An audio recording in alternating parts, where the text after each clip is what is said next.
Hello everyone, how are you? So let us start with the discussion of the questions which are given. ठीक है?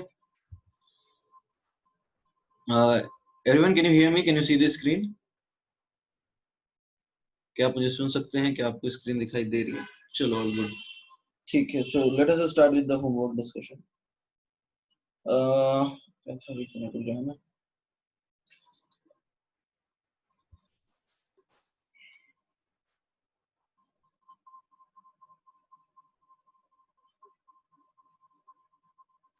एक बार बताना homework क्या दिया था? Please tell me the homework which was given.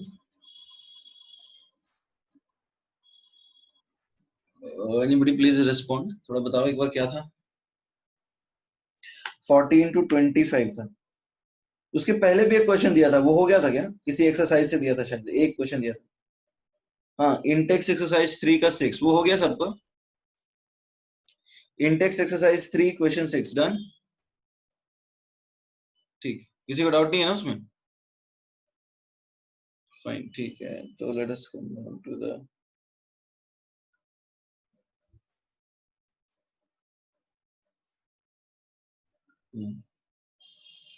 14 से 25 था फिर, करेक्ट. तो बताओ 14 से 25 में 14 15 में कोई डाउट है? एनीबॉडी 14 15 में? Okay, 16 17 18. Okay, 18.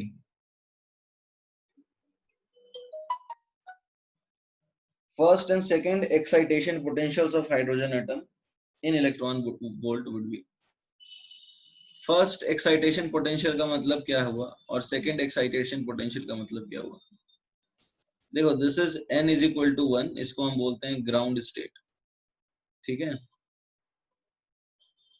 This is n is equal to 2, this is called first excited state. ठीक है, this is let's say n is equal to 3, this is second excited state. है ना? अब इसकी एनर्जी होती है -13.6, इसकी -3.4, -1.51 इलेक्ट्रॉन वोल्ट. ठीक है, ये तो सबको पता ही है. तो फर्स्ट एक्साइटेशन पोटेंशियल जो है वो देखो कितना आएगा. कितना आएगा बताओ? 10.2 इलेक्ट्रॉन वोल्ट, है ना? और सेकंड एक्साइटेशन पोटेंशियल मतलब इसको यहां से यहां भेजने के लिए, दिस इज द एनर्जी. तो ये कितना आया? 12.09 अप्रोक्सीमेटली. फाइन.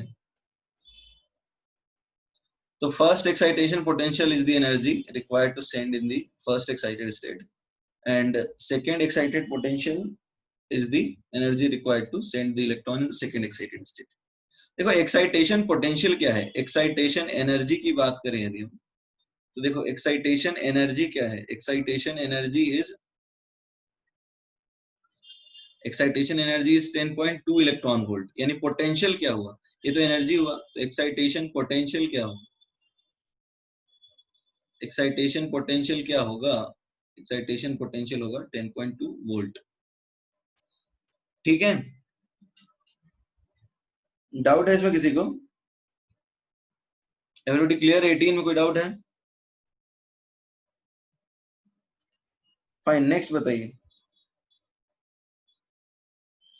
22.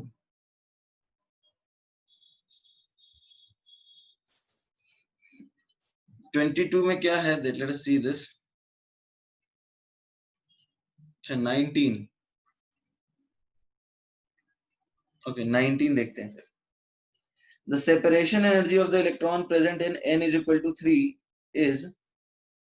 देखो, सेपरेशन एनर्जी का मतलब क्या है? जैसे ये n is equal to 1 है, this is n is equal to 2 and this is n is equal to 3.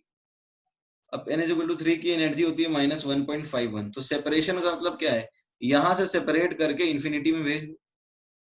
तो यहां से यहां जीरो पे लेके जाने में कितना एनर्जी चाहिए होगा? ऑब्वियसली +1.51. वही क्वेश्चन में दे रखा है. The separation energy of the electron present in the shell is equal to 3 is 1.51 electron volt. Is it clear everybody? Separation energy का मतलब क्या है? The energy which is required to separate the electron from the given energy level.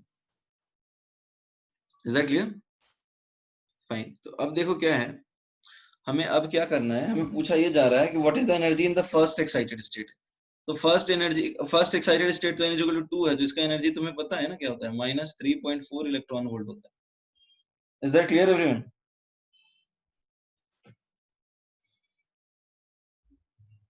ठीक है, next बताओ, next कौन सा? 20। What is the potential energy of the electron in L orbital? देखो के क्या होता है बताओ, के है n इज इक्वल टू 1, तो एल क्या हुआ, एल क्या हुआ बताओ, एल क्या, n इज इक्वल टू क्या, 2। गुड। तो अब देखो हमारे पास टोटल एनर्जी का फॉर्मूला होता है -13.6 into Z square by N square, है ना। और हाइड्रोजन एटम की बात कर रहे हैं तो -13.6 अपॉन एन स्क्वायर होगा। तो जो पोटेंशियल एनर्जी होता है इसका डबल होता है, तो आ जाएगा 2 into 13.6 upon N square, right. तो अब देखो क्या है, L is equal to 2 put कर दो, तो यह है -2 into 13.6, just -2 into 13.6 upon 2 square. तो ये कितना आएगा बताओ एवरीबॉडी, कितना आएगा एवरीबॉडी, प्लीज रिस्पॉन्ड। ये आया -13.6 upon 2, so that is -6.8 electron volt. ठीक है, 20 में किसी को डाउट है? 20 क्लियर हुआ है नहीं हुआ? Everybody please respond. 20 क्लियर है? ठीक है, गुड। नेक्स्ट बताइए 22।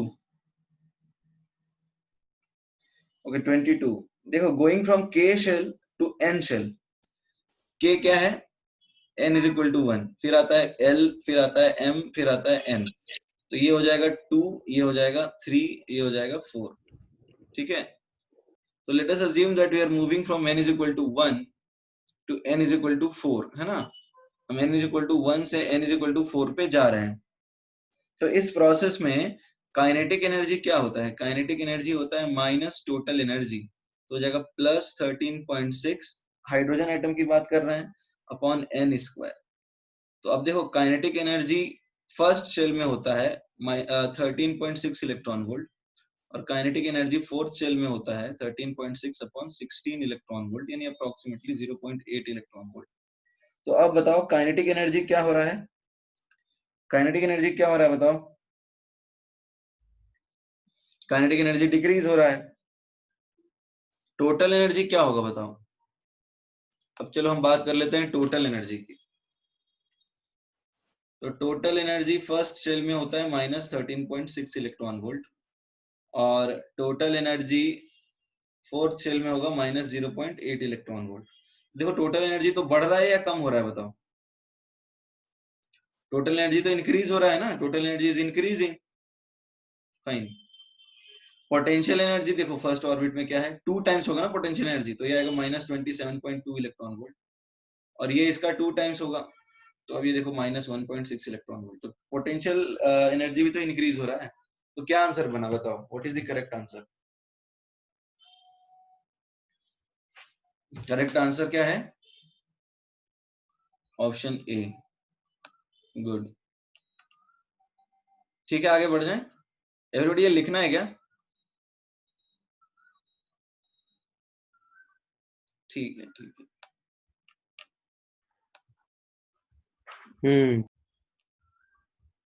बोलो नेक्स्ट क्वेश्चन क्या है।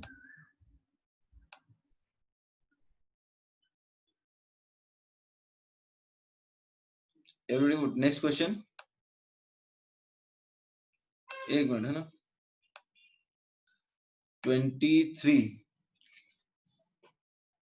23 द टर्म ZE, ZE क्या है बताओ। 23 में जब हम लोग ZE निकालते थे, जैसे मान लो एक न्यूक्लियस है, इस न्यूक्लियस का एटॉमिक नंबर मान लो Z है, एटॉमिक नंबर यदि उसका Z है, तो ZE क्या होता है, चार्ज ऑन न्यूक्लियस होता है। ठीक है, अब ये A कैसे हो सकता है ये बताओ, अल्फा पार्टिकल के ऊपर चार्ज थोड़ी होता है, it is quite clear, this is the charge on nucleus. Next बताओ, next 24। The energy of an electron in the first Bohr orbit.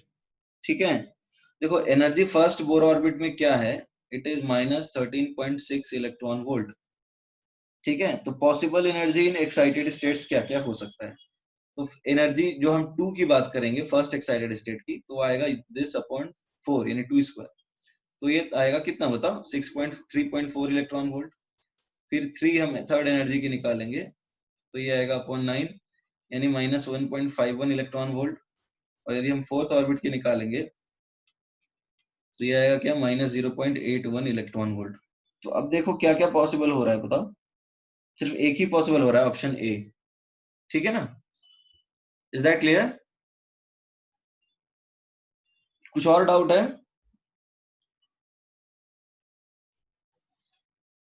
25 clear है सबको? 25 ने क्या दिया बताओ, 25 ने क्या बताया?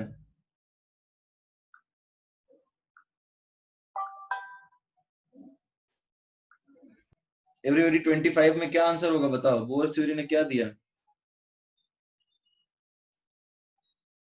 Stationery states. ठीक है, गुड।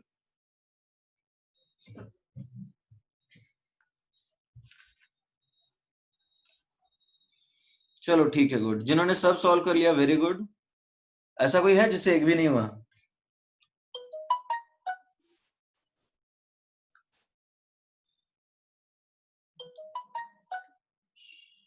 एवरीबॉडी ऐसा कोई है क्या? चलो ठीक है सर, अच्छी बात। तो हम लोग आगे बढ़ते हैं अब। सी, जैसे लास्ट क्लास में हमने स्पेक्ट्रम पढ़ रहे थे, राइट? मतलब एब्जॉर्प्शन इमिशन स्पेक्ट्रम। तो हमने पढ़ा था डिस्क्रीट स्पेक्ट्रा, याद होगा। डिस्क्रीट स्पेक्ट्रा में क्या होता है, कलर्ड बैंड्स मिलते हैं या फिर कलर्ड लाइंस मिलते हैं, राइट?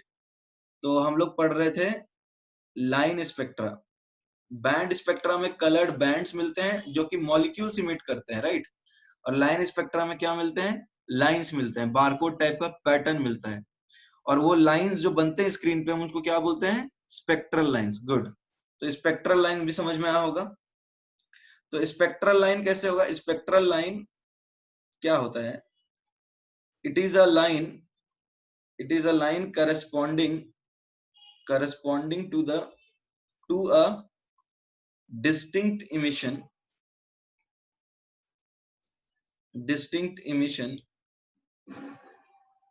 On the screen. समझ में आ रहा है? डिस्टिंक्ट इमिशन का मतलब समझ में आ रहा है, अलग फ्रीक्वेंसी वाला। क्या फालतू क्वेश्चन सांग मला बंद कर। Or please mute yourself and speak when it is very necessary. Ganesh sir, line spectrum of hydrogen atom तो अभी स्टार्ट किया ही नहीं है। Ganesh, line spectrum hydrogen atom start नहीं किया है अभी। We are yet to start the topic, we are still dealing with spectra only. हमने ये टॉपिक स्टार्ट नहीं किया है, ठीक है? तो अब देखो क्या है, लाइन स्पेक्ट्रा क्या है, it is a line corresponding two distinct emission on the screen. Screen पे एक डिस्टिंक्ट इमिशन की बात हो रही है ना? अब देखो क्या है, नेचर क्या स्ट्रेट लाइन होता है स्क्रीन पे। जैसे फोटोग्राफ देखा है, उसका एक नेगेटिव होता था, तो उस नेगेटिव पे तुम्हारा चेहरा आता है। तो लाइक वाइज वहां पर सिर्फ लाइंस आते हैं, ब्राइट मतलब ब्लैक कलर की यदि स्क्रीन है तो उसमें लाइन आ जाएंगे ब्राइट कलर के। That is how it is. अब जैसे कैसे, यदि व्हाइट स्क्रीन है तो ब्लैक होगा ना, डिपेंड करेगा फिल्म कैसा रखा है। फिल्म जैसे रखा है उसके ऊपर पे डिस्टिंक्ट इमिशन मतलब अलग अलग, जैसे 4 से 2 अलग इमिशन है, 3 से 1 अलग इमिशन है, ठीक है, 2 से 1 अलग इमिशन है। Is that clear Yash? Okay, तो अब देखो हम थोड़ा आगे बढ़ जाते हैं। सी, क्वेश्चन है कि consider a sample of 4 atoms या फिर 3 एटम्स लिखते हैं इन 5th state. emitting the following photons, emitting the following photons.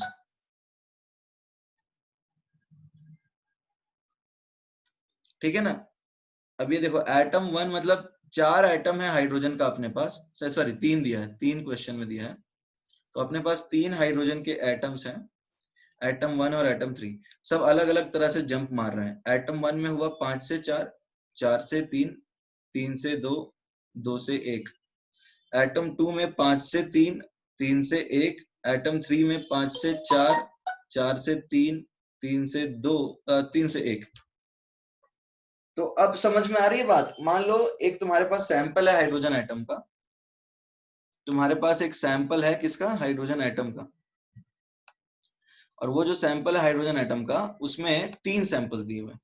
तो अब ये 3 हाइड्रोजन एटम, इस सपोज इस सोर्स में 3 हाइड्रोजन एटम है 3, और उन्होंने ये डी एक्साइटेशन किया। अब ये डी एक्साइटेशन को हम प्रिज्म से पास करेंगे, ठीक है, इसको हम पास करेंगे प्रिज्म से, और उसके बाद स्क्रीन पे लाइंस आ जाएंगी ना बहुत सारी, क्योंकि इन सब अलग अलग फ्रीक्वेंसी को प्रिज्म अलग कर देगा। ये बात सबको समझ में आ रही है एवरीबॉडी? तो अभी आपको करना क्या है, लेट अस सी इस क्वेश्चन में हमें करना क्या है। तो अब प्रिज्म जो है अलग अलग फ्रीक्वेंसी होगी, जैसे 5 से 4 का फ्रीक्वेंसी 4 से 3 से अलग होगा, तो प्रिज्म उनको अलग कर देगा, ठीक है। तो अब क्वेश्चन है, 3 हाइड्रोजन एटम्स क्वेश्चन में दिया है, ठीक है। क्वेश्चन है डिटरमिन द फॉलोइंग, हमें ये सारी चीजें निकालनी है। डिटरमिन द फॉलोइंग, पहला तो total number of spectral lines, पहली चीज तो ये है कि total number of spectral lines कितने हैं। दूसरी चीज है ब्राइटेस्ट लाइन कौन सा है। ब्राइटेस्ट लाइन मतलब समझ में आया? ठीक है, लेट अस सी कैसे। अब बता सकते हो total number of spectral lines कितने हैं? चलिए ट्राई कीजिए सब लोग। ज्यादातर लोग बोल रहे हैं 9, but I would say answer is wrong.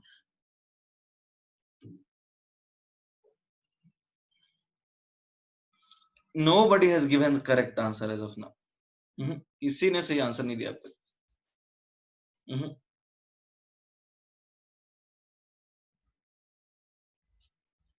Okay, एक मिनट, हाउ मेनी, एक जस्ट मिनट।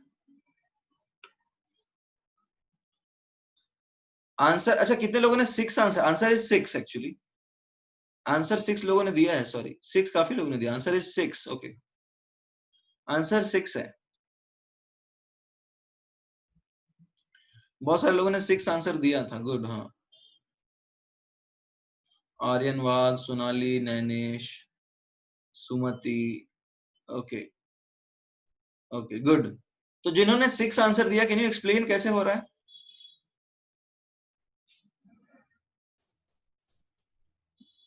सोचो इसके बारे में। There are people who have given correct answer. देखो आंसर इज 6, और देखो कुछ चीजें ना तुम्हें सोचना होगा, सारी चीजें मैं नहीं बताऊंगा, तुम्हें थोड़ा सोचना भी होगा, खुद से भी करना होगा। हाँ good Siddhi, your answer is correct, good.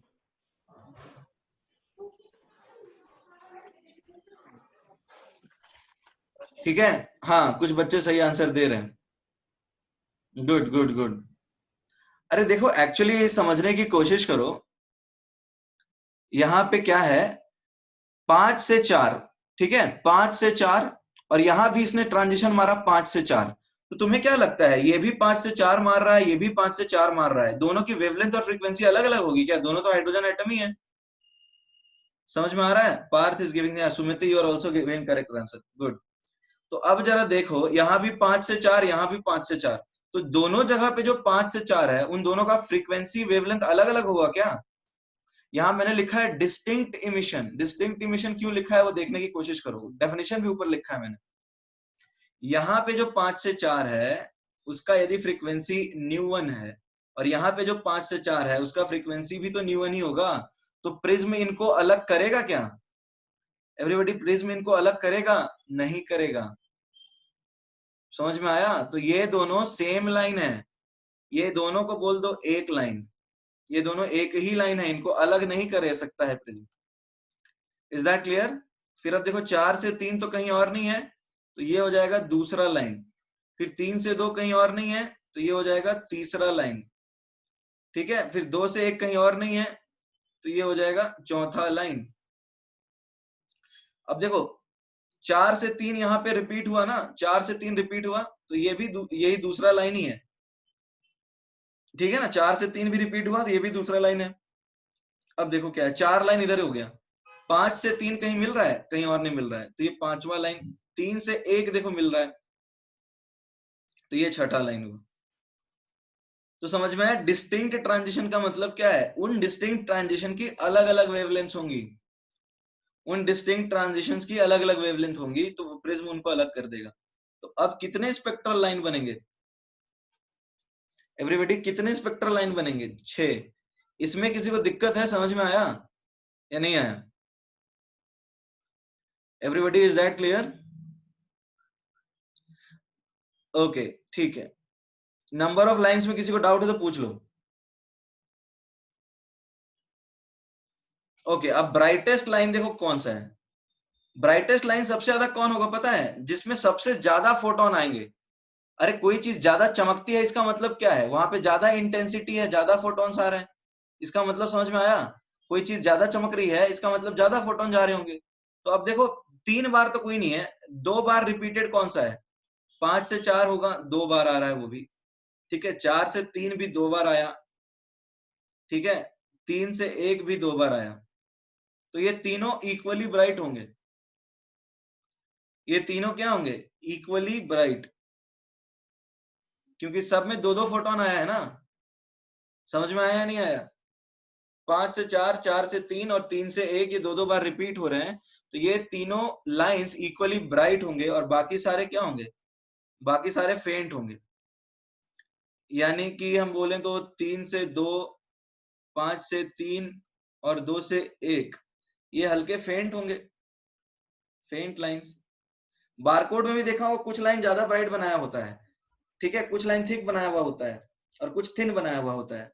उसका भी रीजन वही है।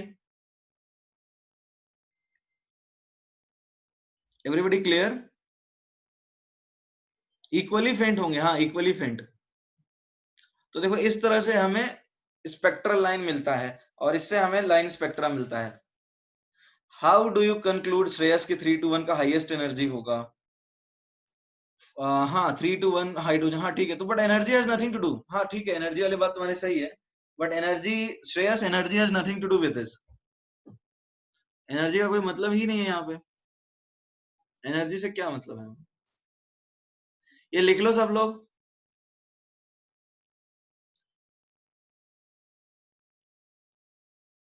रिटर्न सबने लिख लिया? ठीक है, मैं एक और एग्जांपल देता हूं, उसमें बताना सब लोग।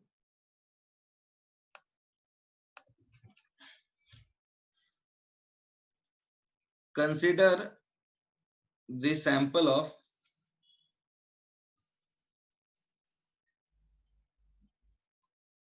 hydrogen atoms and their emissions। ठीक है, अलग अलग एटम्स हैं, atom 1, atom 2, atom 3, atom 4, atom 5। अब देखो ये क्या है, 6 से 5, 5 से 4, 4 से 3, 3 से 2, 2 से 1, ये आया 6 से 1, ये आया 6 से 4, 4 से 1, ये आया 6 से 3, 3 से 1, ये आया क्या 6 से 5, 5 से 1। तो अब बताना है तुम्हें क्या, नंबर ऑफ लाइंस बतानी। पहली चीज तो नंबर ऑफ स्पेक्ट्रल लाइंस कितने बनेंगे और ब्राइटेस्ट लाइन कौन सा होगा।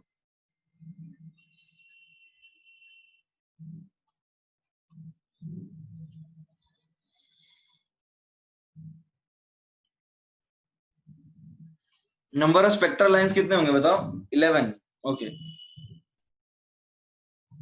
देखो एक ये भी रिपीट हो रहा है, एक ही है, ये 5 से 4 रिपीट हो रहा है, नहीं, 2 3 4 5 6 7 8 9 10, तो लाइंस तो 11 हुए ना,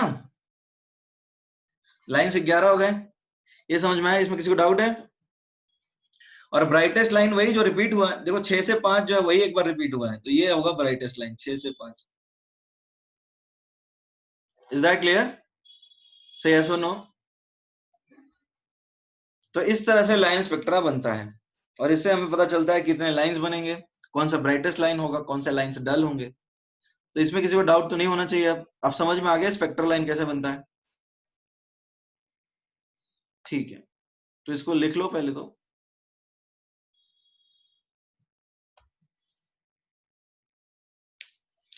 अच्छा देखो, अब हमने क्या किया था, हमने पढ़ा था on the basis of nature, अब हम on the basis of origin पढ़ते हैं। देखो, हमने स्पेक्ट्रम पढ़ा था on the basis of nature, अब हम पढ़ रहे हैं on the basis of origin. On the basis of origin में हमने पढ़ा था एब्जॉर्प्शन स्पेक्ट्रा। एब्जॉर्प्शन स्पेक्ट्रा का मतलब क्या है? देखो, मान लो एक, दिस इज अ सोर्स, ये सोर्स है लाइट का, ये पास किया गया किसी सैंपल से। ये सैंपल किसी भी चीज का हो सकता है, सैंपल हाइड्रोजन एटम्स का हो सकता है, किसी भी चीज का हो सकता है, और यहाँ रख दिया गया स्क्रीन। तो यदि ये सैंपल एब्जॉर्ब कर देगा तो स्क्रीन पे कुछ दिखेगा क्या? यदि ये सैंपल सोर्स के लाइट को एब्जॉर्ब कर लिया तो स्क्रीन दिखेगा नहीं। मान लो you are looking at your mobile screen, और बीच में तुमने रख दी है नोटबुक अपनी, तुम्हारा मोबाइल स्क्रीन दिखेगा नहीं? क्यों नहीं दिखेगा? बिकॉज सारी लाइट जो आ रही है वो तो तुम्हारा इस नोटबुक ने खत्म कर दी, लिट से खींच ली। तो यदि ये सैंपल जो है कुछ रेडिएशन से एब्जॉर्ब कर लेता है तो स्क्रीन पे वहां पर डार्क लाइंस दिखेंगी, तो उसको एब्जॉर्प्शन स्पेक्ट्रा बोलते हैं। तो if the sample of atoms, यदि वो सैंपल ऑफ एटम क्या करेगा, absorb certain radiations,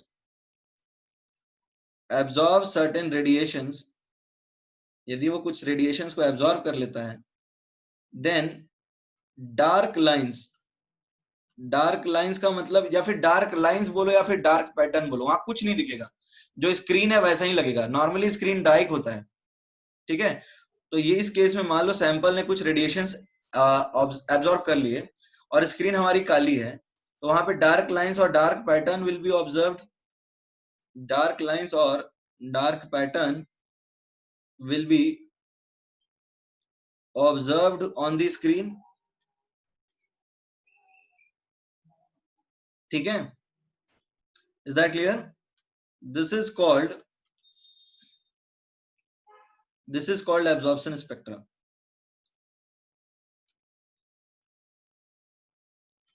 This is called absorption spectra. Is that clear, everybody?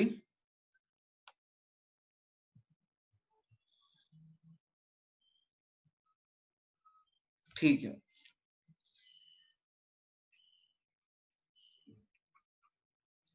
Now let us talk about emission spectra.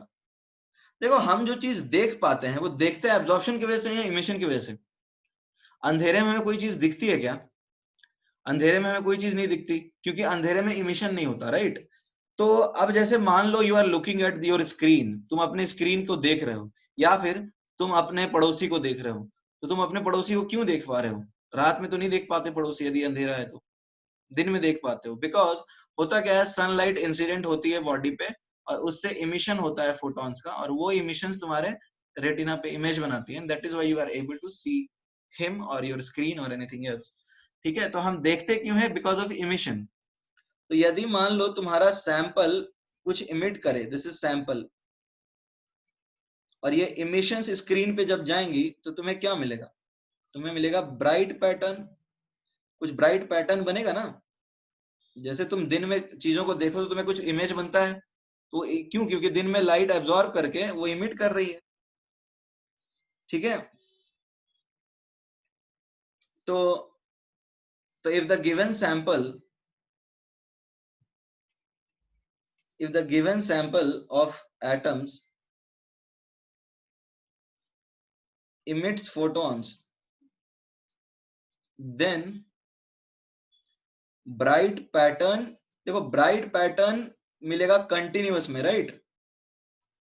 Bright pattern continuous और bright lines, bright lines कहां मिलेंगे? Discrete में,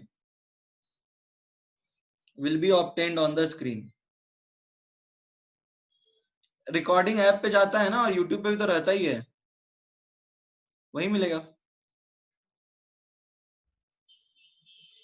will be obtained on the screen. तो इसको हम क्या बोलते हैं? This is called emission spectrum, है ना? This is called emission spectra, इसको अपन बोलेंगे इमिशन स्पेक्ट्रम, ठीक है? This is called emission spectra, write it down.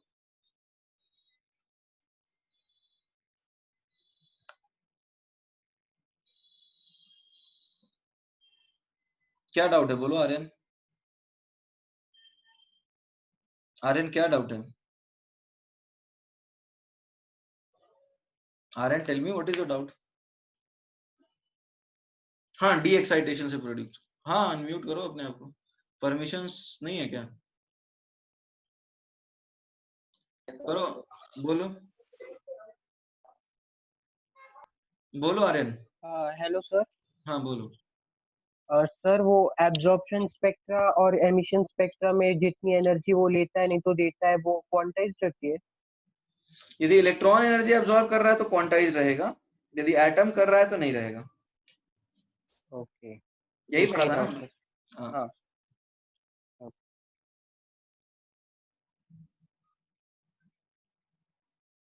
Okay everyone written.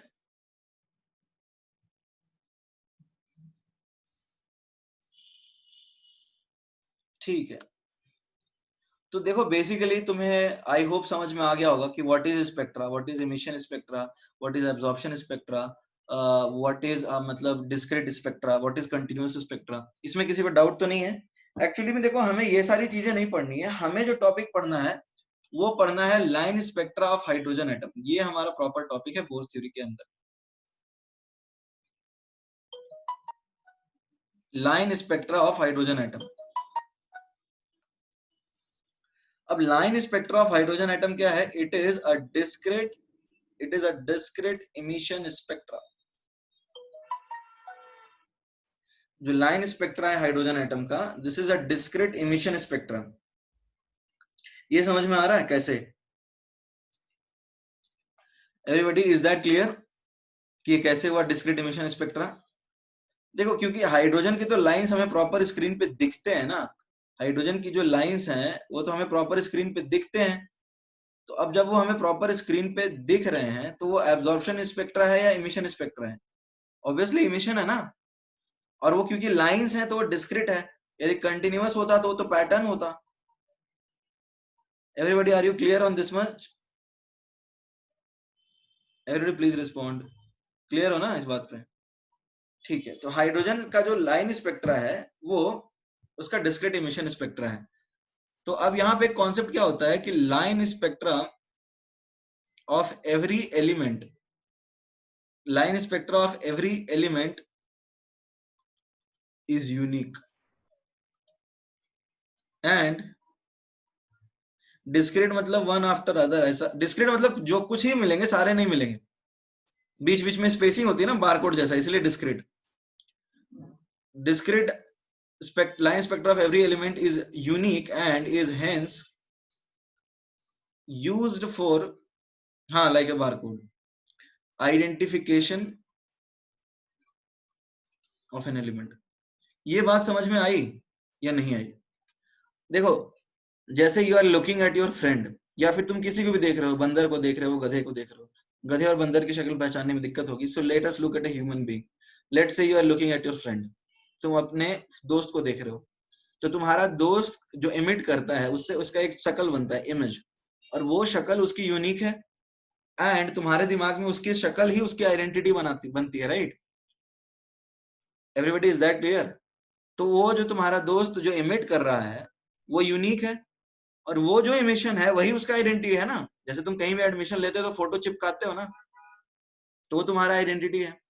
तो अब जो फोटो किसी एक बंदे का बना, वो उसके जो स्किन है उसकी प्रॉपर्टी है कि वो क्या एब्जॉर्ब करके क्या इमिट करता है, और वो तो खैर कंटिन्यूअस है।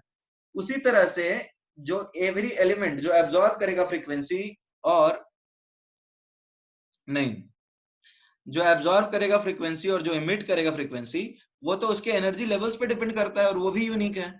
तो यहाँ पे एटम्स के आइडेंटिफिकेशन के लिए, मतलब एटम्स गैस फेज में रहते हैं ना, तो उनके आइडेंटिफिकेशन के लिए लाइन स्पेक्ट्रा यूज करते हैं।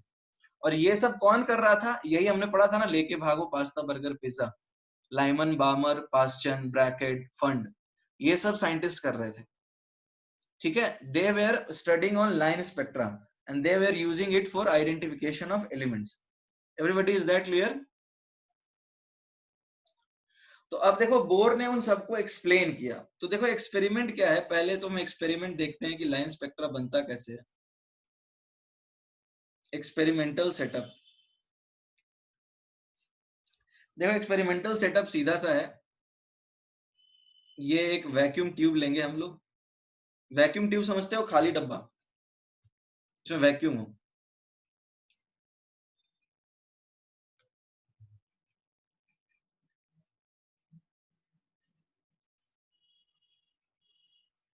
तो ये वैक्यूम ट्यूब है, इसमें सपोज तुम्हारे पास H2 गैस है, इसमें तुम्हारे पास क्या है, H2 गैस। ठीक है, अब इसको हमने पास कराया, इस बीम्स को हम पास करा रहे हैं किसके थ्रू, एक प्रिज्म के पास लेके जा रहे हैं, और प्रिज्म से जो इमिशंस निकलेंगे, let's say this is screen, screen पे जो इमिशन निकलेगा दिस इज प्रिज्म, वो तुम्हें कुछ लाइन स्पेक्ट्रा बना करके देगा, right?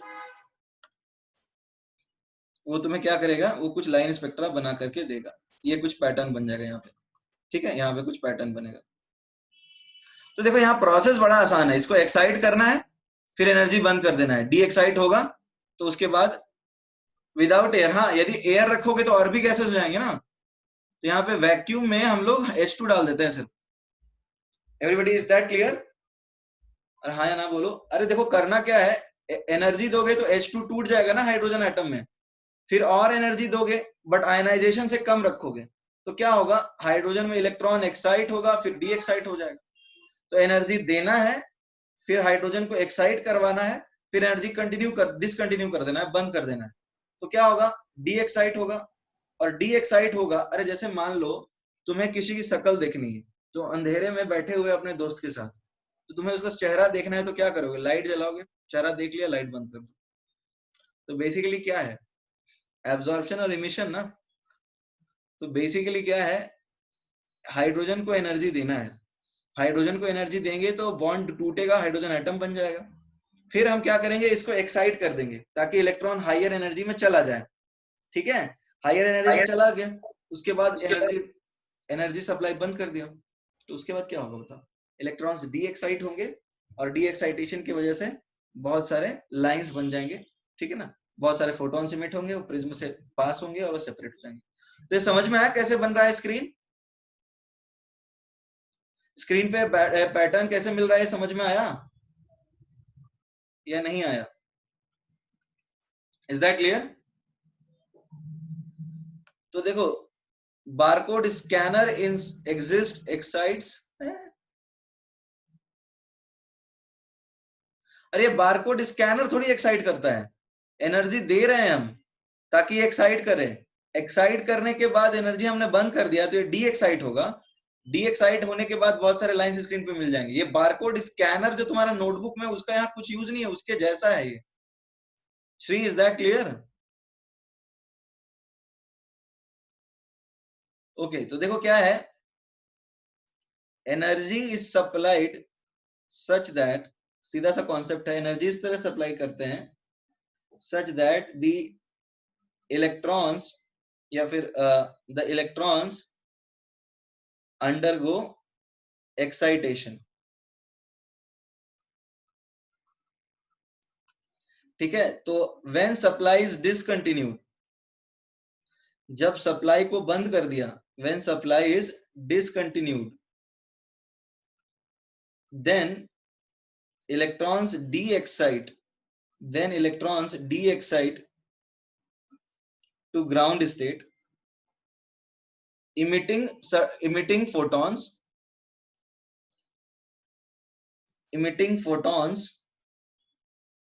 which get separated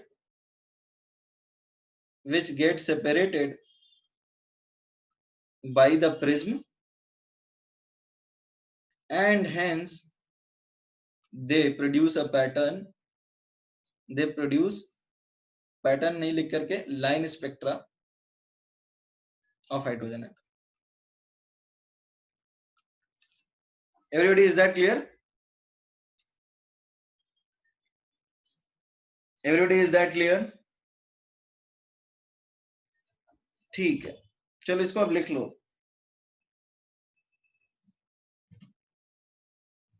Write it down. लिख लिया सबने? तो write it down.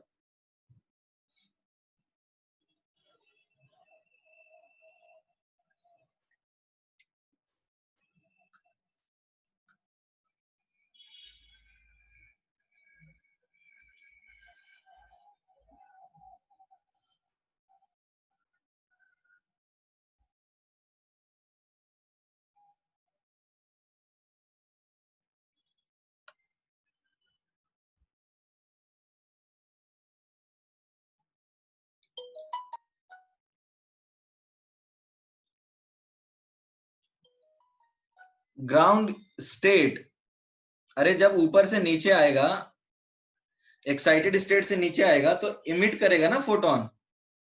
Dhruvil, is that clear? जब एक्साइटेड स्टेट से नीचे आएगा ग्राउंड स्टेट में तो फोटोन इमिट करेगा ना. ये स्पेक्ट्रा अलग एक्साइटेशन के लिए अलग होगा क्या? हाँ, अलग अलग एक्साइटेशन के लिए अलग अलग होगा.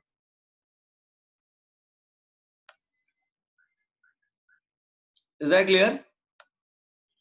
Everybody written?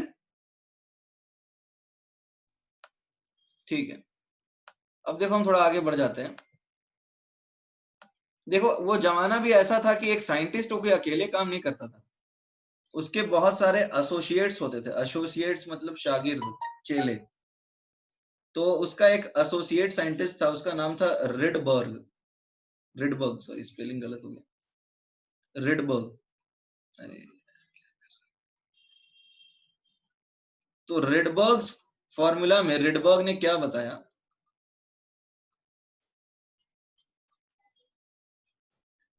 Rydberg calculated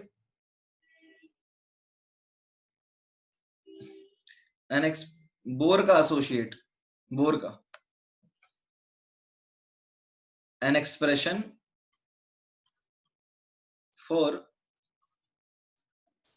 the wave number of the photon emitted in the hydrogen spectrum. Everybody, is that clear? Rydberg ने क्या किया, एक एक्सप्रेशन कैलकुलेट किया ताकि वो वेव नंबर निकाल सके उस फोटोन का जो कि हाइड्रोजन स्पेक्ट्रम में इमिट होता है. जैसे देखो सीधा सा कॉन्सेप्ट क्या है, delta E is equal to H C by lambda emitted. ये तो सबको पता है ना. Delta E is equal to H C by lambda emitted, यानी E n two energy of second E n one is equal to H C by lambda emitted. ठीक है, तो अब ई एन टू क्या आएगा, -13.6 into Z square upon N two square. अब ये minus minus plus 13.6 into Z square by N one square. अब देखो, अब यह इलेक्ट्रॉन वोल्ट में है तो हम इसको 1.6 इंटू 10 की पावर -19 में कन्वर्ट करेंगे जूल में, is equal to H C by lambda emitted. Everybody, is that clear?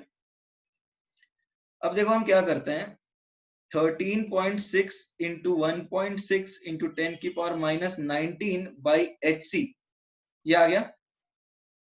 ठीक है, इसको हम लिख देंगे Z square by n two square minus में plus Z square by N one square is equal to 1 by lambda emitted. तो 1 by lambda ही तो है वेव नंबर, 1 बाई लेमडा ही है वेव नंबर ना.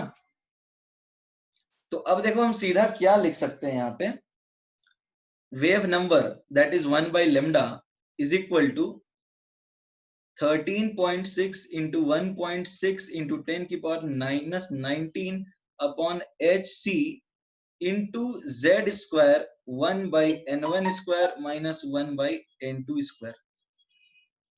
Is that clear? तो अब ये जो फॉर्मूला बनाया उसको रिडबर्ग ने बोला रिडबर्ग फॉर्मूला, मतलब मैंने बनाया तो मेरा फॉर्मूला।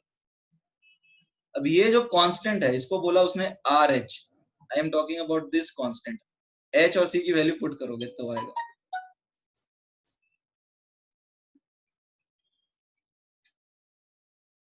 ठीक है। तो उसने बोला आर एच, ये हाइड्रोजन एटम के लिए है। नॉर्मली आर क्या होता है, R H into Z square. यहाँ आर एच क्या है, Rydberg constant for hydrogen atom. ये समझ में आ रहा है? Everybody, is that clear? The value of RH is approximately 1.09677 into 10 की power -7 metre, sorry 7 metre inverse.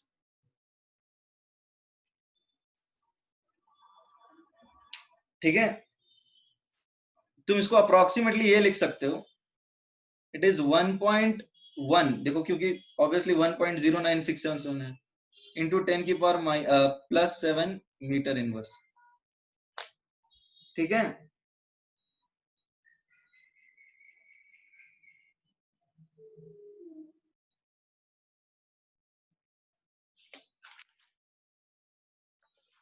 Everybody written?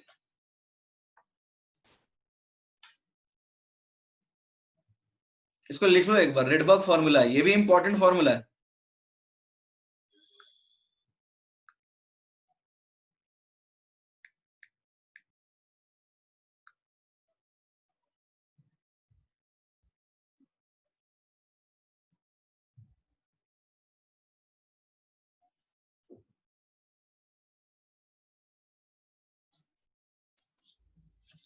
करता हूं स्क्रॉल, ठीक है।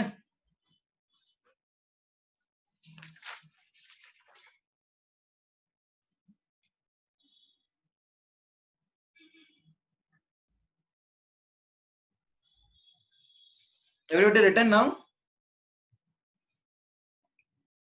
देखो अब ये बड़ा इंपॉर्टेंट फॉर्मूला है, Rydberg formula.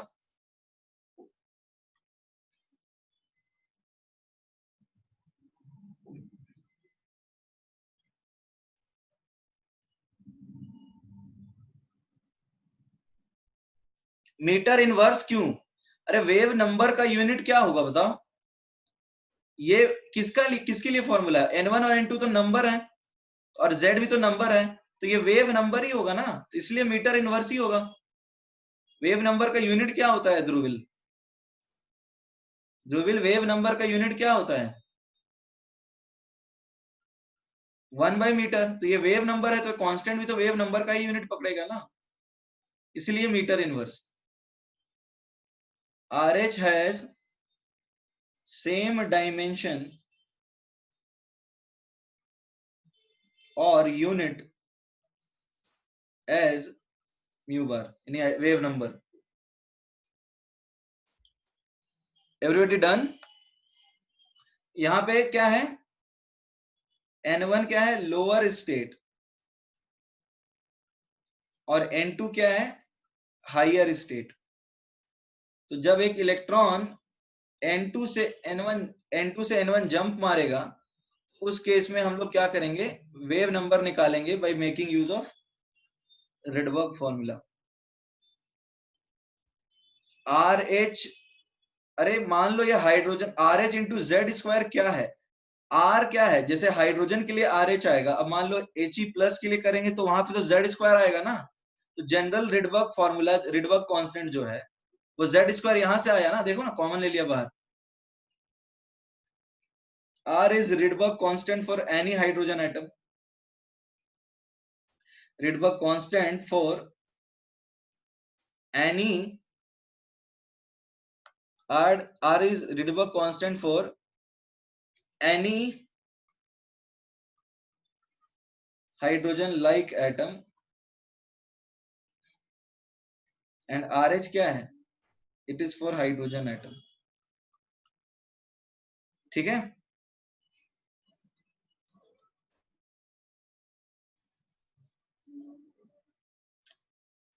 This is obviously single. अरे गणेश, हम पूरा बोर्स थ्योरी सिंगल इलेक्ट्रॉन के लिए ही तो पढ़ रहे हैं. हमने एक से ज्यादा इलेक्ट्रॉन की बात की ही नहीं है अभी तक. जो बोर्स थ्योरी हम पढ़ रहे हैं, we are studying it for single electron system. Written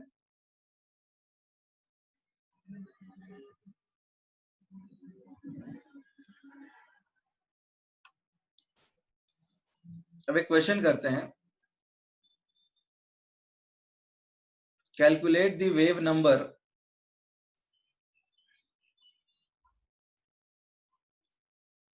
for the electronic transition. Calculate the wave number for the electronic transition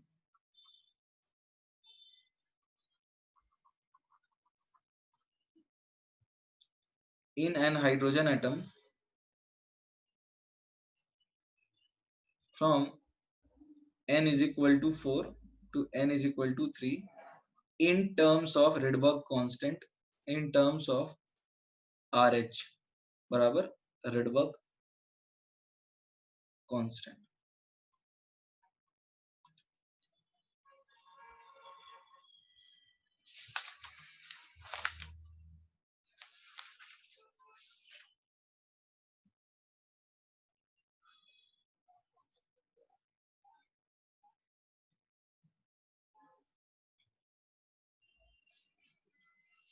क्या आएगा एवरीबॉडी? RH/12. ठीक है, RH/12 ठीक है. 7R/124. कैसे? हम तो वेव नंबर निकालने के लिए बोले हैं.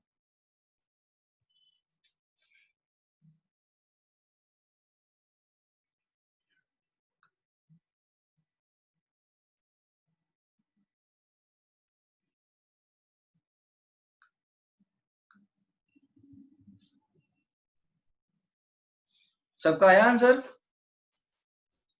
नहीं आएगा. 7R/12 नहीं आएगा. देखते हैं. देखो 1/λ is RH 1/n1 square, right? यानी 1/3 स्क्वायर माइनस 1/4 स्क्वायर. तो ये कितना आएगा? 1/9 माइनस 1/. सही तो था तुम्हारा प्रथमेश, तुम्हारा आंसर सही था. दिस इज 16 into 9, 16 minus 9 है ना.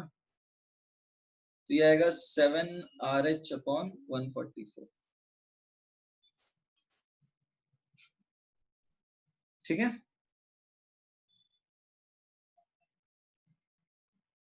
एवरीबॉडी क्लियर है?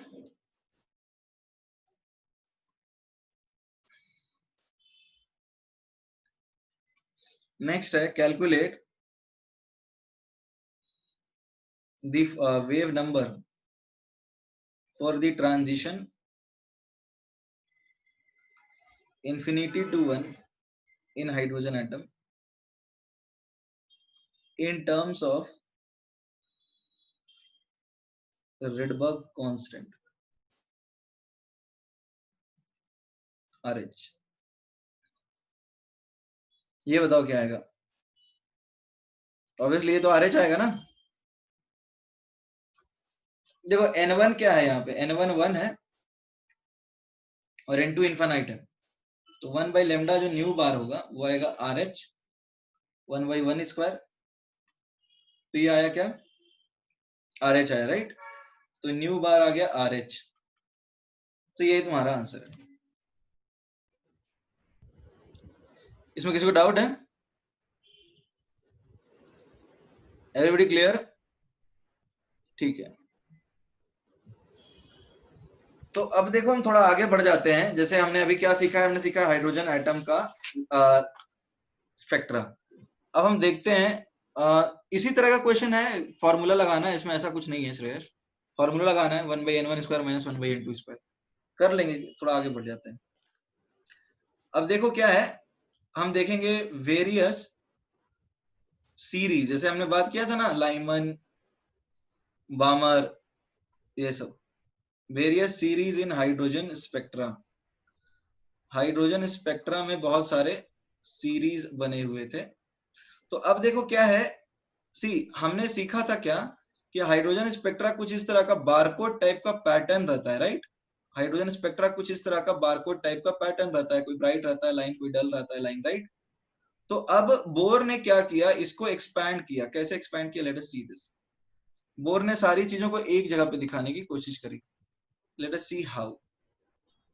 जैसे हम कुछ इस तरह से स्टार्ट कर रहे हैं, दिस इज n = 1। अब हमें पता है कि 1 और 2 के बीच में एनर्जी डिफरेंस सबसे ज्यादा होता है, तो हमें n = 2 यहाँ रखेंगे। जैसे मान लो ये n = इनफिनाइट है, तो n = 3 ऐसा कर दिया, फिर ये n = 4 कर दिया, थोड़ा नजदीक। इस तरह से स्पेसिंग कम होता जाएगा। यहाँ पर शायद वो चीज नहीं दिख पाए तुम्हें, बट आई होप तुम समझ रहे हो एनर्जी का वही पंगा यहाँ पे।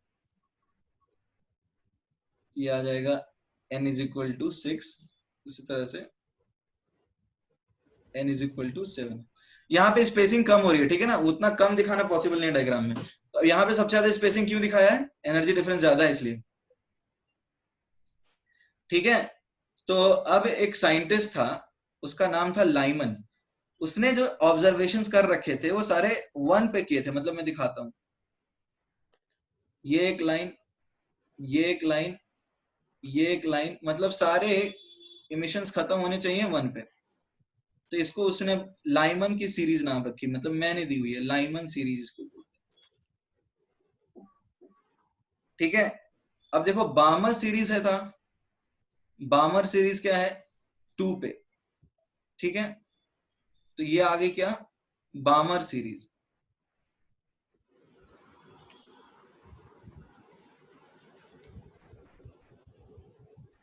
फिर ये क्या आएगा,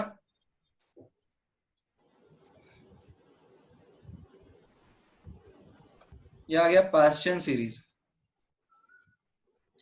ठीक है। फिर क्या आएगा 4 पे, 4 पे आएगा Brackett series.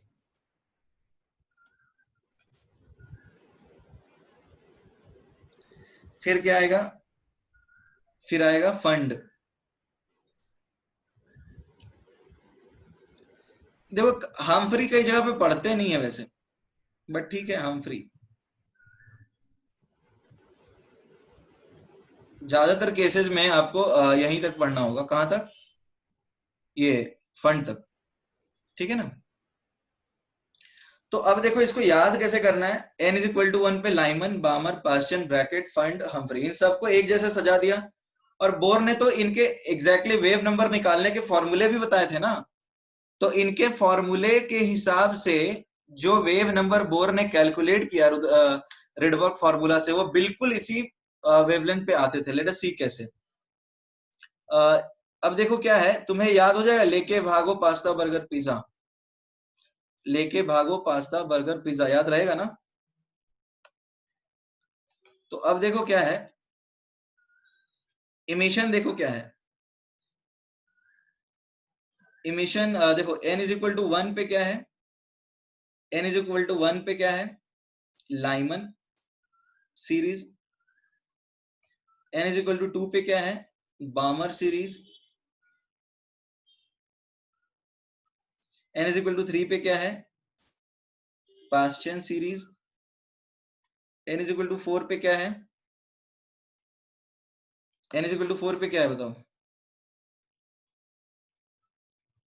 Brackett series. n = 5 पे क्या है, फंड सीरीज। और उसके आगे आ जाता है n = 6 पे हमफ्री। अब देखो आगे नहीं पढ़ते हैं, कोई रीजन है 6 के आगे क्यों नहीं पढ़ते, कोई बता सकता है 6 के आगे क्यों नहीं पढ़ते। चलो देखते हैं क्यों नहीं पढ़ते 6 के आगे। पहली चीज जो हमें ध्यान देनी है, नहीं, no scientist is not the reason Parth, I will tell you, wait. Lyman series आता है अल्ट्रा वायलेट रीजन में, और ये आता है विजिबल में। ये तीनों आ जाते हैं इंफ्रारेड में। हाँ, एनर्जी डिफरेंस नेग्लिजिबल होती है। गुड श्रुति, और आंसर इज गुड। सरायु ठीक है, आर्यन, श्री गुड। नहीं नहीं, इलेक्ट्रॉन श्री वैसा नहीं है, एनर्जी डिफरेंस का रीजन है। बहुत सारे बच्चों ने सही आंसर दिया। यहाँ पे आता है इंफ्रारेड।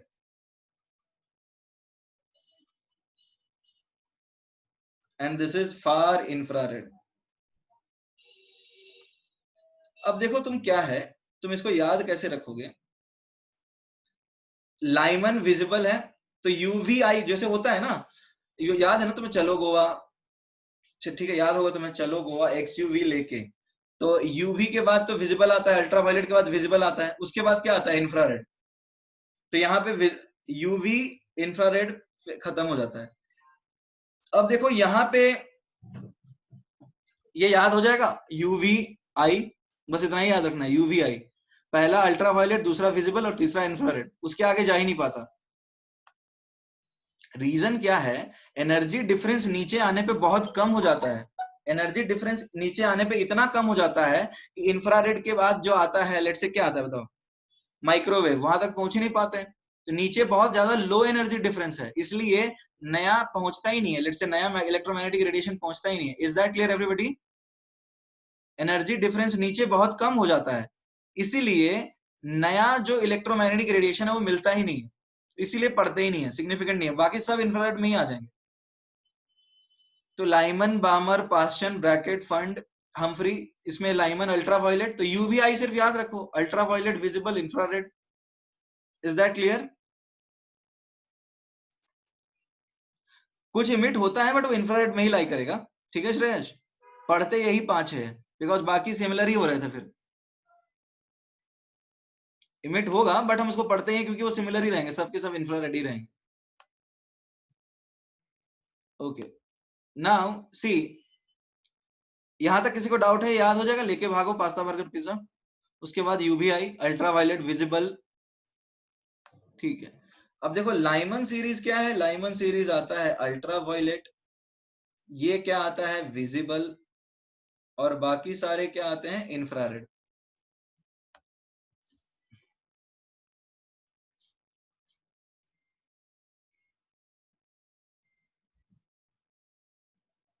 और वो भी फार इंफ्रारेड बोलते हैं, मतलब इंफ्रारेड जैसा ही है वो भी एक तरह का। अब देखो कुछ बेसिक डेफिनेशन होता है। लाइमन सीरीज में फर्स्ट लाइन कौन सा है? पहला लाइन है 2 से 1, फर्स्ट लाइन, ये सेकेंड लाइन, ये थर्ड लाइन, ये समझ में आया?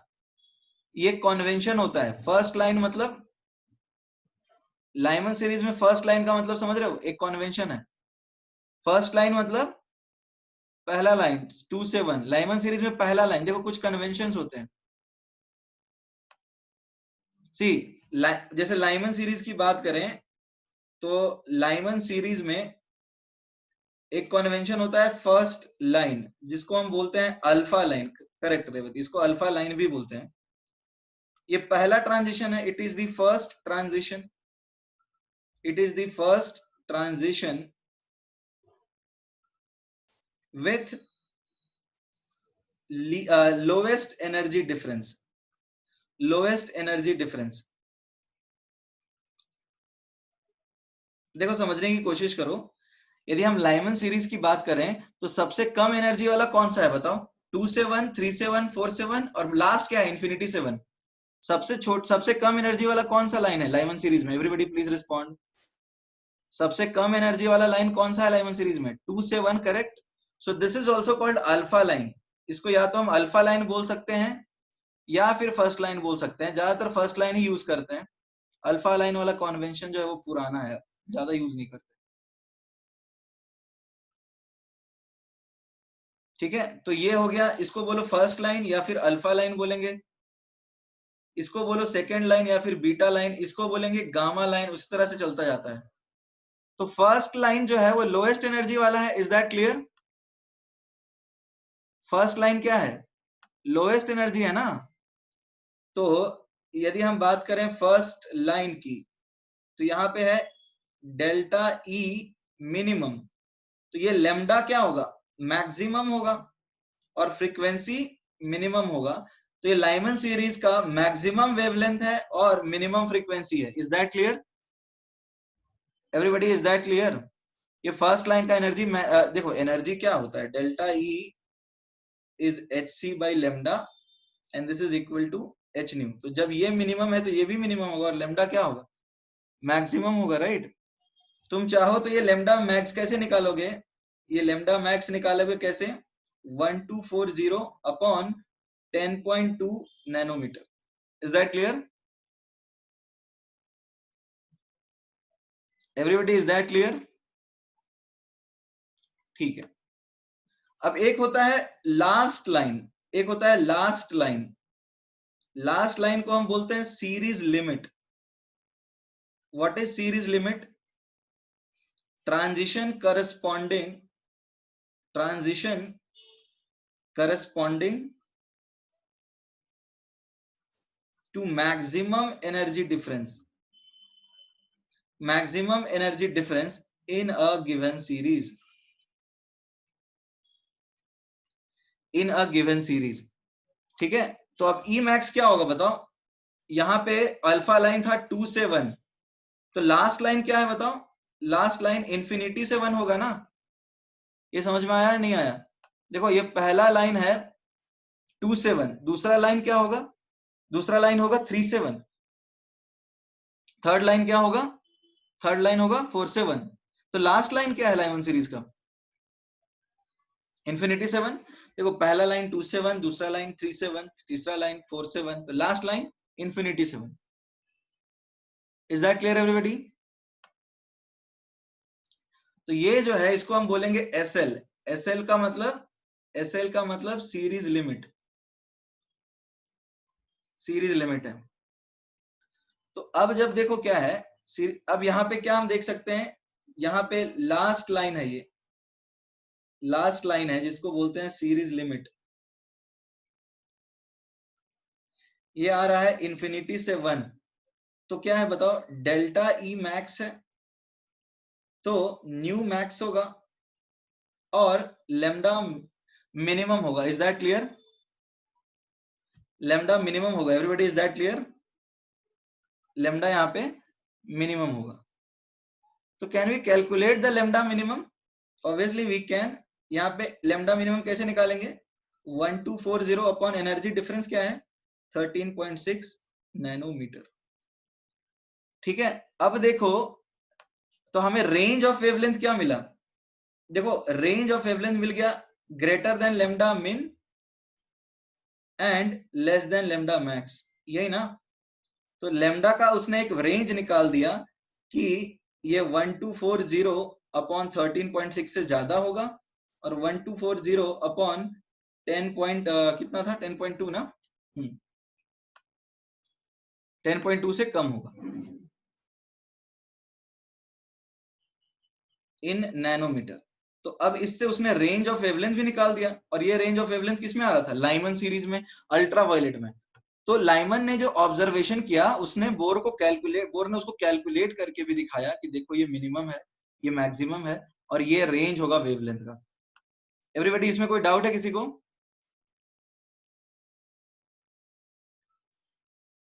तो अब बोर ने क्या किया है, सारे रेंज ऑफ वेवलेंथ निकाले, सबकी वेवलेंथ निकाल के बताई कि देखो एक्चुअली ये अल्ट्रावायलेट रेंज में आता है और यही तुमने ऑब्जर्व किया था।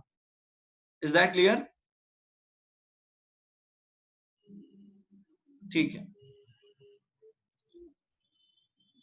अब देखो हम आगे बढ़े यदि, तो ये लाइमन सीरीज हो गया, और बामर सीरीज में क्या होगा बताओ, बामर सीरीज में क्या आएगा, बामर सीरीज में फर्स्ट लाइन क्या होगा बताओ, बामर सीरीज का फर्स्ट लाइन क्या है, बामर सीरीज का फर्स्ट लाइन क्या है बताओ, 3 से 2, सेकंड लाइन क्या होगा 4 से 2, थर्ड लाइन क्या होगा 5 से 2, और ये क्या होगा सीरीज लिमिट।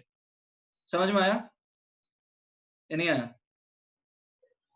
उसी तरह पास्टियन सीरीज का first line, second line, series limit.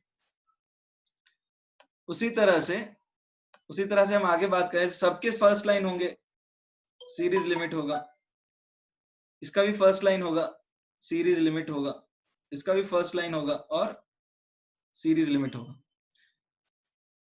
Is that clear? Rajat बढ़ाने कोई डाउट है? अब देखो क्या है, ये वाला जो था, ये वाला जो बारकोड, इसको तुम यदि एक्सपैंड कर दो एनर्जी के साथ तो तुम तो ऐसा दिखा ही सकते हो ना। ये जो बारकोड था इसको तुम यदि एक्सपैंड करके एनर्जी लेवल्स के साथ दिखाओ तब तो ऐसा ही दिखेगा। हमने तो इसको एनर्जी रेंज एक्सप्लेन कीजिए, किसका श्रेयस, किसका रेंज?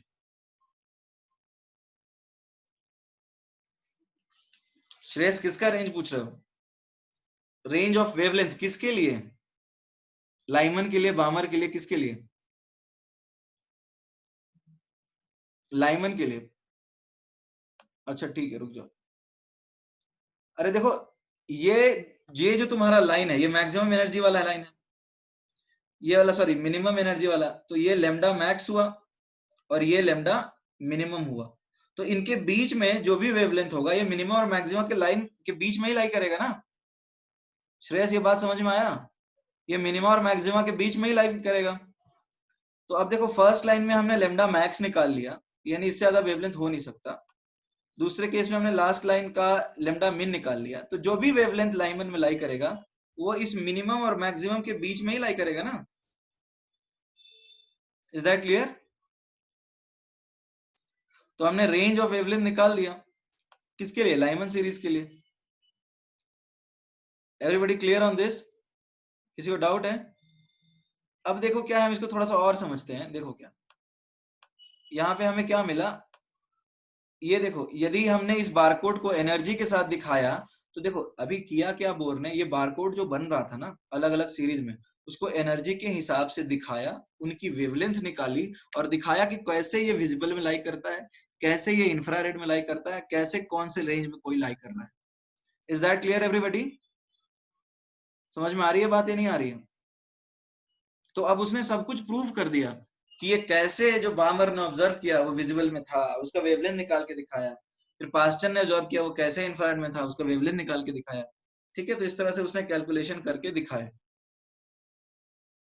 तो अब देखो ये समझ में आया कि इसको तुम जैसे इसको तुम कॉन्ट्रैक्ट कर दो, ये जो बना इसको कॉन्ट्रैक्ट कर दो, तो चिपका दोगे इसको तो ऐसा ही दिखेगा ना ये। अब इसमें तो एनर्जी लेवल का कोई डिस्क्रिप्शन होता नहीं है, तो बोर ने इसको एनर्जी लेवल दिखा करके सारे लाइंस दिखा दिए और प्रूव कर दिया कि देखो कैसा है ये तुम्हारा, कैसे ऑब्जर्वेशन चल रहा है। Is that clear? से यस और नो? अब देखो क्या है, आगे यदि हम बढ़े तो यहां बामर सीरीज में ये जो है ये लेमडा मैक्स होगा, ये समझ में आया? और ये लेमडा मिन होगा, ये समझ में आया या नहीं आया? क्योंकि ये तो ई मिन होता है ना पहला वाला, और ये क्या होता है? ई मैक्स होता है। तो जब ई मिन तो लेमडा मैक्स, और जब ई मैक्स तो लेमडा मिन। तो अब यदि तुम सोचो कि विवग्योर होता है ना, विवग्योर होता है, विजिबल में तो विवग्योर होता है, तो पहला वाला लाइन तो रेड के क्लोज होगा और लास्ट वाला लाइन किसके क्लोज होगा? वॉयलेट के। Is that clear? पहला वाला लाइन रेड के क्लोज होगा और लास्ट वाला लाइन किसके क्लोज होगा? वॉयलेट के। समझ में आया नहीं आया? ओके, अब इसको लिख लो। Everybody written?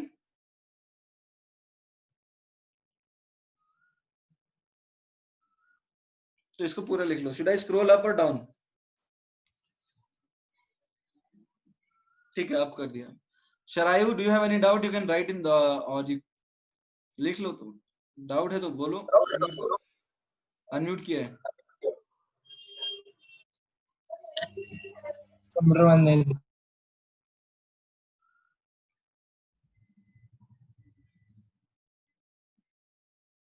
Sharayu raising head again and again.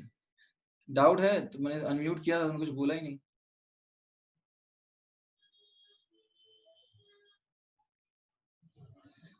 Okay ठीक है। फर्स्ट लाइन वॉयलेट होगा, फर्स्ट लाइन वॉयलेट होगा। बताओ मैक्सिमम वेवलेंथ किसका होता है? मैक्सिमम वेवलेंथ किसका होता है बताओ?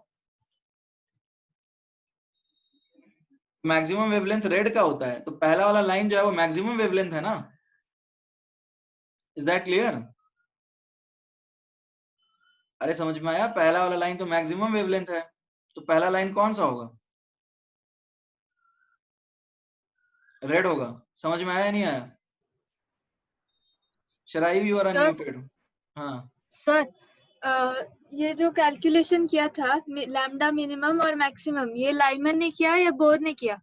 ये बोर ने किया, रेडबर्ग ने किया ओके इनफैक्ट सारे कैलकुलेशंस। और रेडबर्ग एसोसिएट था ओके बोर का, मतलब दे वर अ टीम। एक बड़ा साइंटिस्ट के साथ कुछ छोटे लोग भी होते हैं जो उनके साथ सीख रहे होते हैं चीजें। ठीक है, okay sir, thank you.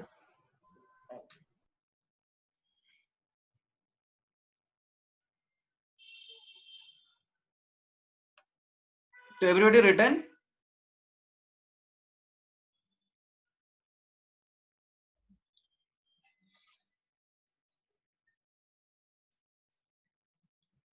Lyman ने तो ऑब्जर्व किया ना कि आ रहा है अल्ट्रावायलेट में, तो उसने बोल दिया अल्ट्रावायलेट में देखो आ रहा है। तो लाइमन ने तो ऑब्जर्वेशन किया था, लाइमन ने कोई कैलकुलेट करके दिखाया नहीं कुछ भी।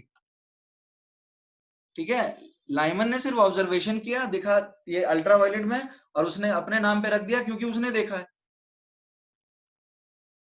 ठीक है,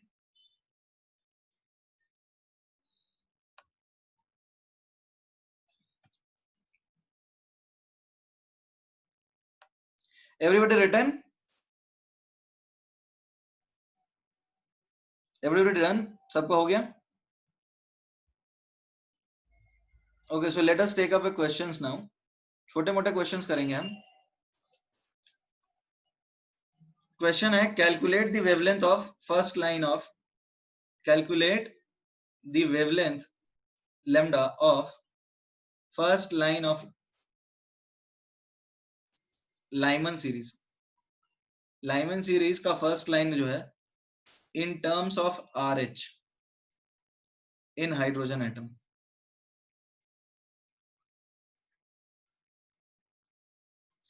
फर्स्ट लाइन जो है ना उसका वेवलेंथ निकालना है RH के टर्म्स। बहुत इजी क्वेश्चन है, एवरीबॉडी ट्राई कीजिए।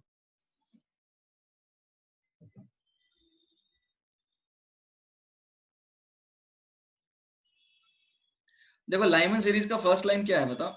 फर्स्ट लाइन क्या होता है लाइमन सीरीज का? 2 से 1, राइट? तो लेमडा क्या आएगा? 1 R 1/1 square minus 1/2 square. 1 by lambda आया R 1 माइनस 1/4, तो ये आया क्या? R into 3/4। तो ये क्या आएगा? लेमडा क्या आएगा? 4/3 RH, right? Is that clear? 4/3 RH। अभी वेव नंबर नहीं, वेवलेंथ निकालने बोला गया है।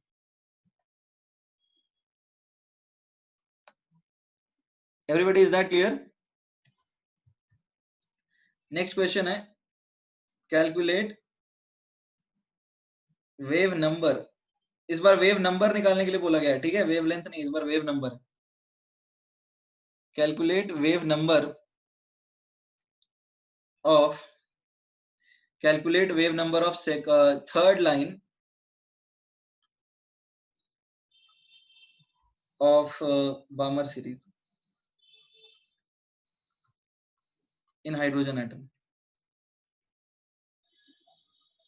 थर्ड लाइन जो है बामर सीरीज का, उसका वेव नंबर निकालना है हाइड्रोजन एटम के अंदर।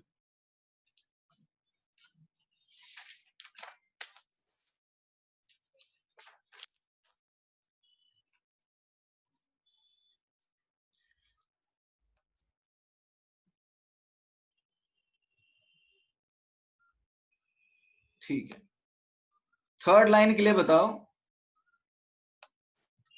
देखो थर्ड लाइन क्या होगा बताओ? थर्ड लाइन क्या होगा बामर सीरीज में? 5 से 2, 3 से 2, 4 से 2, 6 से 2, क्या? Everybody please respond. Third line क्या लिया है? 5 से 2। गुड, ये बताओ मुझे। तो देखो वेव नंबर क्या आएगा? R 1/2 स्क्वायर माइनस 1/5 स्क्वायर, यही ना? तो R आएगा 1/4 माइनस 1/25, तो ये आएगा R 1/100, 25 माइनस 4, तो आया 21/100 RH। Is that clear? तो ये क्या आया? 21/100 RH। ठीक है, एवरीबॉडी डन? इसमें से किसी को डाउट है क्या?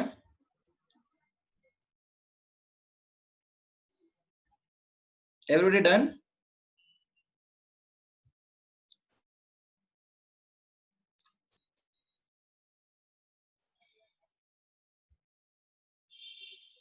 Written?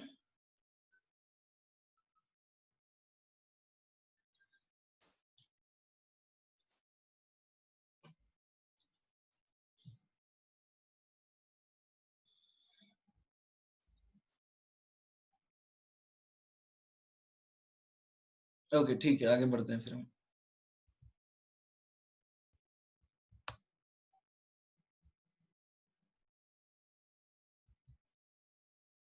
पांच से दो कैसे आया? आयुष, तुम्हें 5 से 2 समझ में नहीं आया? आयुष देखो, फर्स्ट लाइन क्या होता है? बामर सीरीज का फर्स्ट लाइन क्या है आयुष बताओ? 3 से 2। सेकेंड लाइन क्या होगा? 4 to 2। थर्ड लाइन क्या होगा? 5 से 2। सीरीज लिमिट क्या होगा? इंफिनिटी से 2। Is that clear Ayush now? Ayush is that clear? ठीक है, अब एक छोटा सा क्वेश्चन है। Consider a sample of, question क्या है देखते हैं। Consider a sample of multiple hydrogen atoms. Consider a sample of multiple hydrogen atoms all present. Consider a sample of multiple hydrogen atoms all present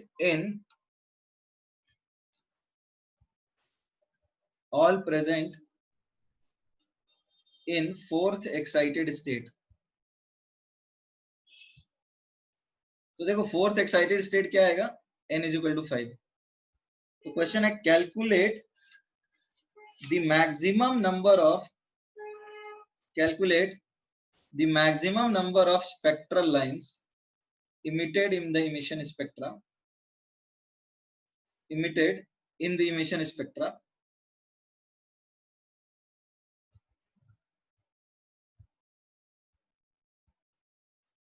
when the electrons de-excite to the ground state.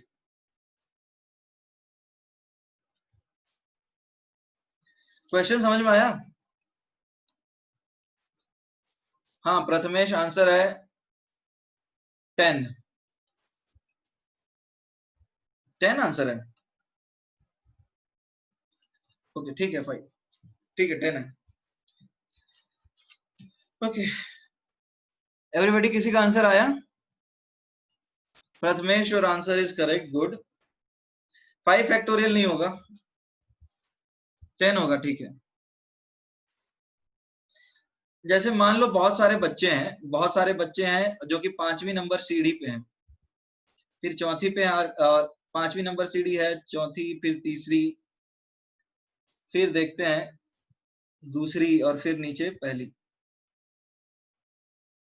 ठीक है, अब बहुत सारे यहाँ पर बच्चे हैं, बहुत सारे बच्चे हैं। अब वो यदि 5 से 4 आएंगे, 4 से 3 आएंगे, फिर 3 से 2 आएंगे, 2 से 1 आएंगे, तो इस तरह से आएंगे तो 4 स्पेक्ट्रल लाइन आएंगे ना। समझ में आया? इलेक्ट्रॉन 5 से 4 जंप मारा, 4 से 3 जंप मारा, 3 से 2 जंप मारा, 2 से 1 जंप मारा, तो इसमें 4 जंप काउंट होगा, 4 फोटोन मिलेगा। एवरीबॉडी क्लियर है? एवरीबॉडी क्लियर है क्या? तो अब मान लो एक बच्चा ऐसे जंप मारा, दूसरा बच्चा कोई ऐसे भी तो जंप मार सकता है। कोई बच्चा थोड़ा नॉटी हुआ, ऐसे कूद गया, फिर डायरेक्टली ऐसे कूदा, कुछ बच्चा डायरेक्टली नीचे कूद गया। समझ में आ रहा है? उसी तरह बहुत सारे एटम्स हैं, तो तुम्हें टोटल मैक्सिमम जंप्स काउंट करने हैं। तुम्हें काउंट करने हैं क्या? Total possible jumps. Total possible jumps कि इसमें टोटल कितने जंप हो सकते हैं। एवरीबॉडी क्वेश्चन क्लियर है? तुम्हें करने क्या है? तुम्हें टोटल पॉसिबल जंप काउंट करने हैं कि टोटल कितने पॉसिबल जंप यहाँ पे हो सकते हैं। तो देखो बहुत आसान है। हम ऐसा सोचते हैं कि लाइमन सीरीज में कितने जंप हो सकते हैं? 5 से 1, 4 से 1, 3 से 1, 2 से 1, यही 4 पॉसिबिलिटी है ना। बामर सीरीज में क्या हो सकता है? 4 से 2, 3 से 2, सॉरी 4 से 2, 5 से 2 भी हो सकता है। जस्ट बामर सीरीज में जंप हो सकता है 5 से 2, 4 से 2, 3 से 2, ठीक है। फिर पास्चन सीरीज में कहां से कहां तक जंप हो सकता है? 5 से 3, 4 से 3। और ब्रैकेट में क्या हो सकता है? ब्रैकेट में हो सकता है 5 से 4। और कोई जंप हो सकता है? 5 से 5 जंप थोड़ी होगा। जंप का मतलब ऊपर से नीचे आना। तो अब देखो तो कितने फोटोन निकलेंगे बताओ, कितने स्पेक्ट्रल लाइंस बनेंगे? अब कितने स्पेक्ट्रल लाइंस बने? 10। तो अब देखो ब्रैकेट में कितने लाइंस मिल रहे हैं? n-4। पास्चन में कितने लाइंस मिल रहे हैं? n-3। बामर में कितने लाइंस मिल रहे हैं? n-2। और लाइमन में कितने लाइंस मिल रहे हैं? n-1। समझ में आया? लाइमन में 4 लाइन मिला, 5 - 1। बामर में 3 लाइन मिला, 5 - 2। पास्चन में 2, 5 - 3। तो यदि तुम देखो तो नंबर ऑफ लाइंस कैसे बन रहा है? ये है 1, ये बन रहा है 2, ये बन रहा है 3, और ये लास्ट में बन रहा है 4। तो अब देखो ये एपी नहीं बन रहा है। टोटल नंबर ऑफ लाइंस क्या हुआ? टोटल नंबर ऑफ लाइंस कितने बनेंगे बताओ? इस तरह से हम लिख रहे हैं 1 + 2 + 3, और लास्ट टर्म हमेशा क्या होगा? लास्ट टर्म हमेशा होगा n-1। ये समझ में आया? n is the 5, n is 5। पांचवें सीढ़ी से कूद रहा है ना नीचे, तो n 5 है। ये समझ में आ रहा है? पांचवी सीढ़ी से नीचे कूद रहे हैं तो n 5 है। अब मान लो 6 से भी आता, मतलब 6 से चालू करते हैं, तो भी पहला टर्म तो एक ही आएगा ना। ये चमक रही है बात? तो टोटल नंबर ऑफ लाइंस क्या हुआ? It is sum of the generated AP. It is the sum of generated arithmetic progression. ये समझ में आ रही है बात? तो अब देखो क्या है, ये होता है n/2 a + l। तो पहला टर्म क्या है बताओ? नंबर ऑफ टर्म्स कितने हैं? देखो नंबर ऑफ टर्म्स कितने हो गए? नंबर ऑफ टर्म्स यहाँ पर हमारे पास n था 5, तो टर्म बने 4। तो नंबर ऑफ टर्म्स हुआ n-1। पहला टर्म है 1 और लास्ट टर्म है n-1। तो अब तुम्हें समझ में आया? n × n-1/2 आया।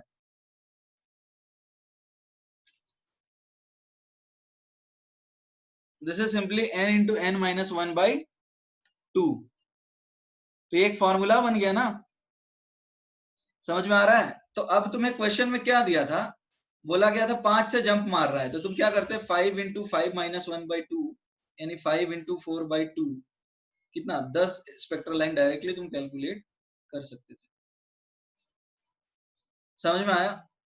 इसमें किसी को डाउट है हमने कैसे किया? ये एक फॉर्मूला बन गया हमारे पास n × n-1/2। इसको NC2 भी बोलते हैं, बट परम्यूटेशन कॉम्बिनेशन तो अभी नहीं पढ़ा। PNC पढ़ा है क्या? परम्यूटेशन कॉम्बिनेशन मैथ्स में? ठीक है, तो फिर ऐसे ही करेंगे, कोई दिक्कत नहीं। तो यही मेथड यूज करो। वैसे परम्यूटेशन कॉम्बिनेशन से भी कर सकते हो तुम।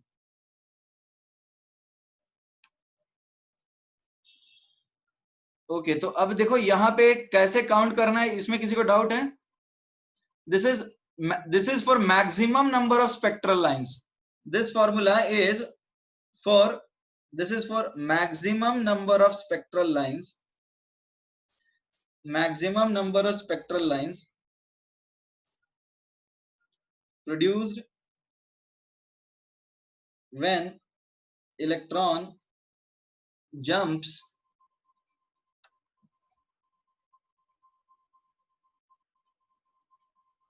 from higher state to ground state. तो ये आएगा n × n-1/2। आर्यन क्या डाउट है बोलो?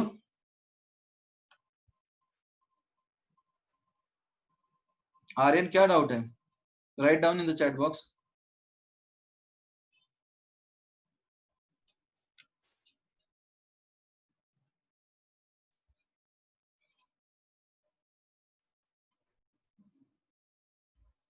अरे एक सेकंड।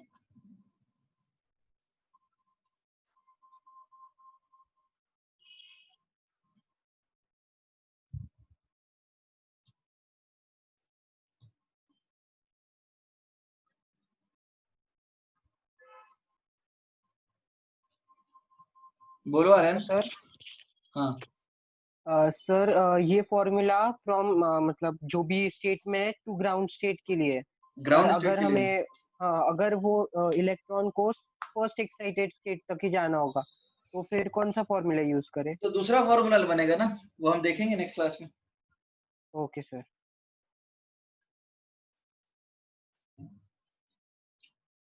एवरीबॉडी, और इसमें किसी को डाउट है जो आज हमने पढ़ा है? आगे की चीज हम आगे पढ़ेंगे, बट आज जितना पढ़ा है उसमें किसी को डाउट है? ये समझ में आया कैसे हमने लाइंस काउंट किए?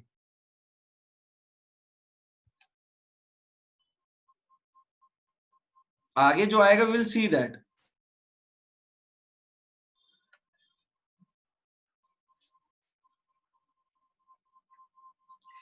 आज जो पढ़ा, आज वाला होमवर्क मैं ग्रुप में डाल दूंगा, उसमें किसी को डाउट है?